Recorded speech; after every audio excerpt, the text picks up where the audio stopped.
I came back to Marquette with one duffel bag, a truck full of boxes, and no answer for anybody who asked what I was doing next. My aunt's house looked smaller than I remembered. Narrow porch, green paint peeling off the railings, a crooked screen door that gave the same tired squeal it had when I was 16, and sneaking in late after swimming at the lake. She had left it to me without a speech or a condition, just a lawyer's envelope, keys, and a house full of things that still smelled faintly like cedar, coffee, and old paper. People heard I was back and started filling in the blanks for me. You'll get settled. You'll find something good. You must be glad to be home. I kept saying, yeah, for a little while. That sounded organized enough to stop most conversations. The truth was, I had no plan past sorting through my aunt's things and not letting the grass get too high. For 7 years, somebody had told me where I needed to be, what time to wake up, what to pack, and how long I would stay there. Then, suddenly, nobody did. The first night, I made it until 1:30 in the morning before I gave up on sleep. The house was too quiet. Not peaceful quiet. The kind where every pipe shifting in the wall sounds like it wants your attention. I put on my boots, grabbed my jacket, and walked outside. Marquette looked different at that hour. No traffic. No porch lights except the one across the street. Walt Superior was somewhere beyond the houses, black and flat in the dark. I could hear gulls now and then, and farther off, one long freight horn rolling through town. That was when I heard the woman's voice. At first I thought somebody had left a window open with the television on. Then I looked up and saw a warm square of light in the upstairs window across the street. A woman sat at a desk in front of a microphone, big headphones, coffee cup by one elbow, her face lit by a little row of buttons and a computer screen. She noticed me standing there. A second later, the upstairs window opened a few inches. "Don't expect much sleep tonight," she called down. "My callers get lonely after midnight." I looked around like there might be somebody behind me. Then I said, "That's a pretty specific warning." She smiled. "I run a radio show." "From your house?" "Above the bookstore. This is just where I answer emails and judge people who walk around at 2 in the morning." "I'm new to the neighborhood." "No," she said. "You're Nate Navarro. You used to spend summers here." That caught me off guard. She leaned farther into the window. Dark hair pulled back, gray sweatshirt, tired but sharp eyes. "Molly," she said, "I worked at Linden Street Books when you were younger. You bought comic books and acted like I was ruining your life by asking whether you wanted a bag. I was probably right. You were 14. Exactly." She laughed, then glanced toward the microphone behind her. "I have to get back to it. Try tea, or counting sheep, or whatever people do when their brains work normally. I'll keep that in mind. Good night, Nate." It should have been nothing, a neighbor making a joke. But it was the first conversation I'd had since coming back that didn't feel like someone checking whether I was okay. The next evening, just before 9, somebody knocked on my door. Molly stood there holding a plastic tote full of cables. "Before you say no," she said, "my usual assistant has food poisoning, and I have to move equipment from the bookstore basement to the studio." I didn't say no. "You looked like you were about to." I was deciding whether it counted as moving furniture. It's mostly wires, heavy wires, but emotionally manageable. I went because I had nothing planned. Also because she had caught me awake at 2 in the morning, and pretending I was busy would have been weak. Linden Street Books was closed when we got there. Molly unlocked the front door, flipped on a few lamps, and led me through aisles of used books toward a back stairwell. Her studio was upstairs in what had probably been an office once. It was small, cluttered, and warmer than it should have been. There were mismatched chairs, 2 microphones, an old mixing board, a paper sign that said, "After Midnight," in blue marker, and 3 empty coffee cups that looked like they had been there since winter. "This is your whole operation?" I asked. She set down the tote. "Careful. She has feelings." For the next half hour, I carried a speaker, a mic stand, and one box Molly insisted was light until it nearly pulled my shoulder out. "You pack like you're moving bricks," I told her. "I pack like I don't trust gravity." By 11:50, everything was connected. Molly sat behind the board, checked levels, and suddenly changed. Not dramatically, just focused, straight-backed, calm. A red light came on. "You're listening to After Midnight," she said into the microphone. "I'm Molly. No big topic tonight.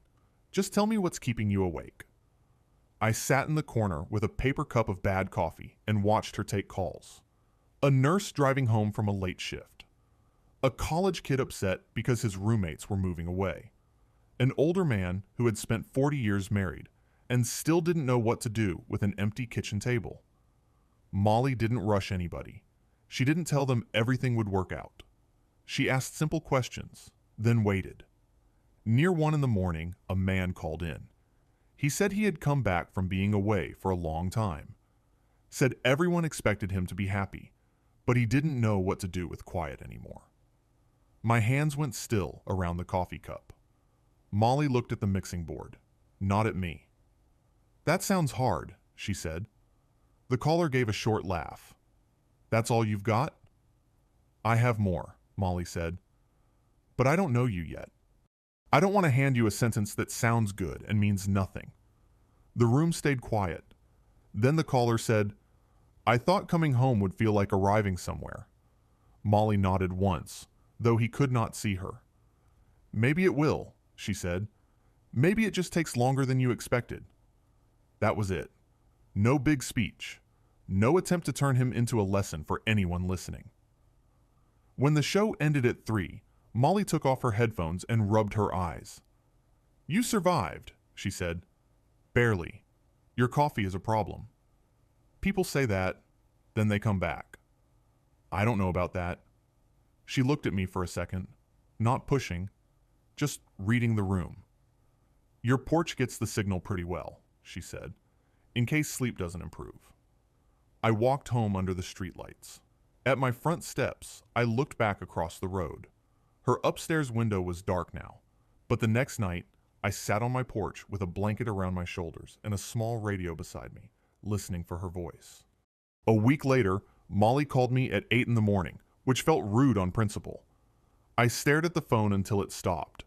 Then it rang again. "What happened?" I said. "Nothing happened. I need help on the ferry." "That sounds like something happened." "I'm recording interviews for the show. My volunteer canceled. You know how to carry things without asking 10 questions." "That's not a compliment." "It is from me." The passenger ferry was running its late summer route across the lake, mostly tourists who had waited too long to visit, and locals taking a day off because the sun was out. Molly had 2 microphones, a recorder, extra batteries, and a page of questions she had typed in small, neat lines. "Question 1, I read while she checked her bag. "What place do you still think about when you can't sleep?" It's a good question. It sounds like a question that makes strangers stare at the floor for 5 minutes. That is sometimes where the honest answer is. I spent the first hour holding a mic boom while she talked to people. A woman from Green Bay missed the apartment where she raised her kids. A guy in his 20s said he missed nowhere, which Molly did not challenge. An older couple said they missed the town they lived in before it got expensive enough that they had to leave. At some point, Molly handed me the recorder. "Your turn." "No. You don't have to ask anything personal. Ask people what they ate for breakfast. Ask them why they're on this boat." I looked at her. "You brought me out here to work. I brought you out here because you've been sitting on your porch listening to strangers talk about their lives like it's safer than having one. That should have annoyed me more than it did."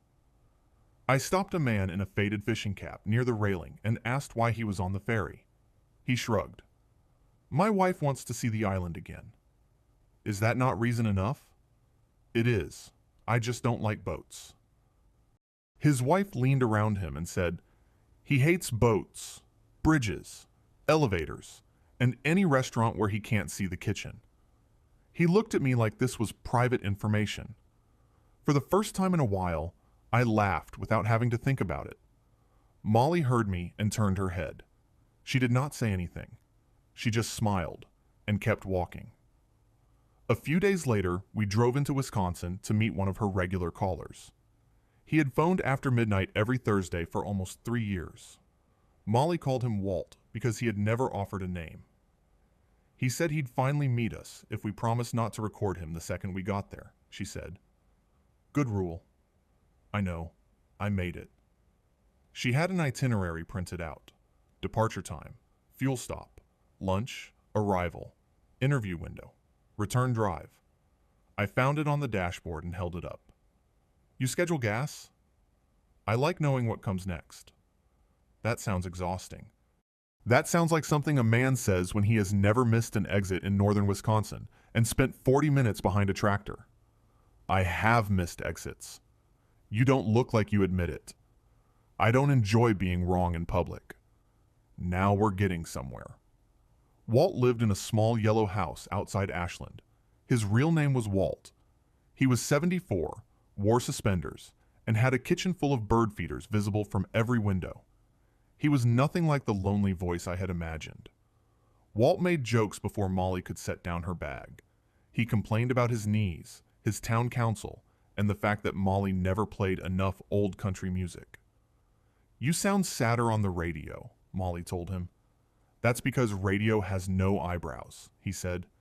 People hear a pause and decide you're one step from the grave. Molly laughed, but I could tell it landed somewhere deeper. On the drive home, she recorded little notes into her phone, the sound of Walt's screen door, her own thoughts about people being larger than the stories they told at night. Then, without looking at me, she lifted the phone toward my side of the truck. Say something about the visit. I reached over and lowered it. Don't record me without asking. Her expression changed fast, not angry, more like she had stepped somewhere she did not know was weak. I wasn't going to use it. That's not the point. For a few miles, all I heard was tires on pavement. Then she said, "You're right. I should have asked." I nodded. She did not add a speech after that. I respected her more for it. Alex showed up the following weekend in a rental SUV that looked too clean for Marquette. He had been one of the few people I stayed in touch with after leaving. Same quick grin. Same way of making every room feel like he had already been there an hour. He took me to lunch and got to the point before our food arrived. Denver has an opening, he said. Defense contractor. Operations support. Good money. Travel, but not the kind you're used to. I just got here. Exactly. You're not tied down. He wasn't wrong. That was the problem. The job had a title that sounded solid. A salary that would make my aunt's old house feel temporary in a useful way. A clear next step. When I got back, Molly was upstairs at the bookstore, sorting tapes and cables. A printed packet sat half hidden under her notebook. I saw the Chicago letterhead before I meant to. What's that? I asked. She covered it with one hand. Nothing settled. That wasn't my question. She looked tired all at once. A network wants to talk about taking After Midnight bigger. Chicago? Maybe. I stood there, holding the doorframe. So you might leave. I might. I don't know. You could have told me. You could have told me Denver was offering you a job. That hit clean because she was right. For a second, neither of us spoke. Then, Molly set the packet down. We need to stop acting like this is nothing, she said. I looked at her. What is it? She gave a small, nervous laugh. I was hoping you had a better answer. I don't. Okay, she said. Then no promises. No pretending we're just friends. And no making each other responsible for decisions we haven't made. It sounded careful. It also sounded like the closest thing to honesty either of us had managed. I nodded. Okay, I said, and neither one of us stepped back. Molly suggested Mackinac Island like she was pitching a work assignment. After tourist season, she said, 2 nights. No studio, no callers, no people asking whether we have a plan. I thought you liked plans. I like plans when I'm the only one trapped in them. That was how we ended up on an early ferry with 2 backpacks, rented bicycles waiting on the other side, and a sky so clear it made the lake look almost fake. The island was quieter than I expected. A few shops had signs in their windows saying they would close for the season that week. Most people on the streets looked like they had nowhere urgent to be. Molly kept checking her phone until she finally turned it off and put it in her bag. "You okay?" I asked. "I have not done this in years. Gone outside? Not made myself available to strangers." "That does sound serious." She bumped her shoulder into mine. "You're enjoying this too much." We rode past empty hotel porches and horses pulling carriages with more blankets than passengers. Molly had picked a trail around the edge of the island, which sounded simple until we took 2 wrong turns and ended up on a steep stretch of road with loose gravel. "You said you knew where you were going," I told her. "I said I had a map." "You have not looked at it once." "Because I believe in instinct." "That is not what you said in Wisconsin." She stopped her bike and turned around, breathing hard but smiling. "You know what your problem is. I'm sure you're about to explain it. You think being right is the same as being calm." I had no answer ready for that, which made it worse. Later, we ate sandwiches from a place that looked like it had given up trying by September. Mine was dry enough to need a glass of water between every bite. Molly took one look at it and said, "This is the bad sandwich part of the weekend. Important memory. Builds character." I have enough character. That is not how it works. By late afternoon, we found a bench near the water. The wind was cold, but not mean. There were no microphones, no calls waiting, no reason to fill every silence. That was when Molly started talking about Minneapolis. She said it without looking at me. "I used to think a good producer could hear the important thing in a person's story," she said, "like the part underneath all the noise. You probably can." I thought that too. She told me about a woman who had sent in a voice message after losing someone close to her. Molly made an episode around it. The woman signed a release. Everything was technically allowed. The episode got shared everywhere. People in the woman's town recognized her voice. They asked questions. They treated her like they knew her. "She called me later," Molly said. "She said she thought it would be small. She thought I would protect the parts she didn't understand she was giving away." "What did you say?" "I apologized. A lot." Molly rubbed her thumb across the edge of her paper cup. "But I had already done it. I had made her grief useful to my career." I watched a ferry move across the gray-blue water in the distance. "That's why you came back?" "Part of it. I got tired of people telling me it was normal. That exposure was the price of being heard." She looked at me then. "I built After Midnight because I wanted it to be different." "It is different." "Most nights," she said. "I hope." I understood more than I wanted to. "My whole life, people have tried to make a version of me that makes sense to them," I said. "The guy who left. The guy who came back. The guy who should be grateful. The guy who needs a new purpose." Molly stayed quiet. "I don't want to become somebody's lesson," I said, "or a story where a woman fixes a man and suddenly he knows how to live. I wouldn't do that." "I know." I looked at her. "That's why I'm saying it." That night, we went back to the small inn Molly had booked. The room had uneven floors, one lamp that flickered, and a window facing a dark line of trees. We talked longer than either of us meant to. Not about the future. Not about whether this was smart. Just about small things that somehow mattered more. The food we hated as kids. The jobs we lied about enjoying. The people who knew us before we learned how to hide parts of ourselves. When Molly touched my hand, she did not make it a question I had to answer fast. I kissed her because I wanted to. Because there had been weeks of almost saying it. Because I was tired of acting like wanting someone was the same thing as needing to escape them. The next morning, I woke before the sun was up. For a few seconds, I did not know where I was. Then I saw Molly asleep beside me and felt my body tighten for no useful reason at all. I got dressed quietly and left. I walked down toward the water while the island was still empty. The air had that sharp early morning smell that made every breath feel too cold. I stood near the shore until my shoulders loosened. When I came back, Molly was sitting on the edge of the bed. "You could have left a note," she said. "I know." "Did you regret it?" "No." I sat across from her. "I just wake up like I need to find an exit sometimes." Her face softened, but she did not pity me. I was grateful for that. "I didn't leave because of you," I said. "I came back because I didn't want you to think I did." Molly nodded slowly. "Thank you for telling me."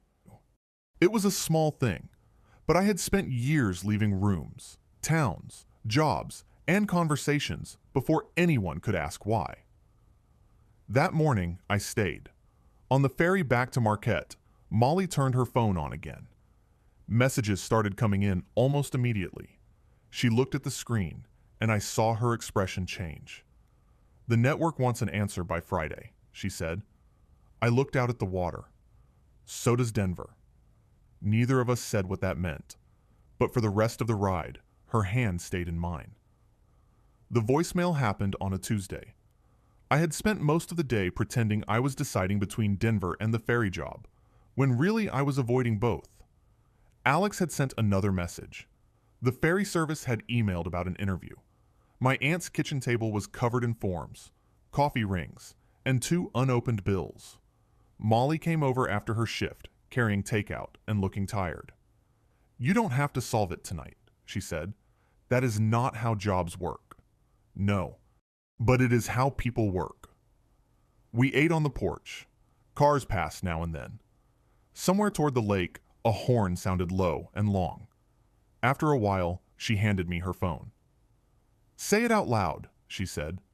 "Not for the show. Just for you." I looked at the screen. The recorder was open. "I don't know," I said. "You don't have to make it good." So I spoke. I said I knew how to be useful when someone handed me a task. I knew how to get up early, follow a schedule, keep moving. But when nobody needed anything from me, I felt like a tool left on a shelf after the work was done. Molly did not interrupt. When I finished, she stopped the recording. "That stays here," she said. I nodded. I believed her. 2 nights later, I went to the bookstore after midnight because I could not sleep. The front door was locked, but I had helped Molly enough times that she had given me the back code. I went upstairs quietly, planning to sit in the hall until her show ended. Then I heard my own voice through the studio door. I froze. It was only a few seconds. My voice had been edited. Molly had changed the details around it. She had not used my name, but I knew every word. I opened the door after the segment ended. Molly saw me through the glass and went pale. The red light was still on, so she kept speaking into the microphone. Her voice did not shake. That almost made it worse. When the show ended, she took off her headphones slowly. "Nate, you promised." "I know. You said it was private." "I thought it could help people." I laughed once, but there was nothing funny in it. That is exactly what people say when they decide somebody else's boundary is less important than their reason. Her eyes filled, but I did not look away. "I was under pressure," she said. "Chicago wanted proof the show could reach people. I thought, you thought your intentions changed what you did." "No," she said quietly. "I know they don't." That stopped me for a second. I had expected her to defend herself. Instead, she stood there, looking like she had already heard the truth, and could not make it smaller. "You took the one thing I gave you without armor," I said, "and you made it part of your work." Write in the comments, could you forgive Molly after she shared Nate's private words on her show, even if she believed it might help other people? "I'm sorry." "I know." I left before she could say anything else. For 3 days, I did not answer her calls. I met with the ferry service. I called Alex. I walked past the bookstore twice without looking up at the studio window. Alex did not make Denver sound bad. That was never the issue. It was a good offer, better money, clean apartment, a job where I would know what was expected of me by the end of the first week. But sitting in my truck after the call, I realized I was not interested in returning to a life just because it was easier to explain. I turned it down. Then I accepted the interview with the ferry service. A few days later, Molly held a planning meeting at the bookstore. I heard about it from Walt, who had apparently become invested in our lives despite knowing almost nothing about them. She told Chicago no, he said over the phone. Said she wouldn't make a bigger show by making private people more visible than they agreed to be. I did not ask how he knew. Radio people talk, he said. You should know that by now. That evening, I walked to the bookstore before Molly's local broadcast. The studio door was closed. Light showed beneath it. I stood outside longer than I needed to. Then Molly opened it. She looked surprised, but she did not smile like everything had been fixed. I'm still hurt, I said. I know. I don't know if I trust you yet. She nodded. But leaving every difficult thing isn't the same as protecting myself, I said. I'm trying to learn the difference. Molly rested one hand on the doorframe. What does that mean? It means no stories about me unless I say yes. No guessing what I can carry. And no pretending you know me better than I know myself. Okay, she said. I turned down Denver. Her face changed, but she did not make it about her. I applied for a technical position with the ferry service, I said. I'm staying because I need to figure out who I am when I'm not running from quiet. Molly nodded once. Then she unlocked the studio door. Then start by staying for the show. I looked past her at the microphones, the coffee cups, the old board with its little lights waiting to come alive. Then I walked in.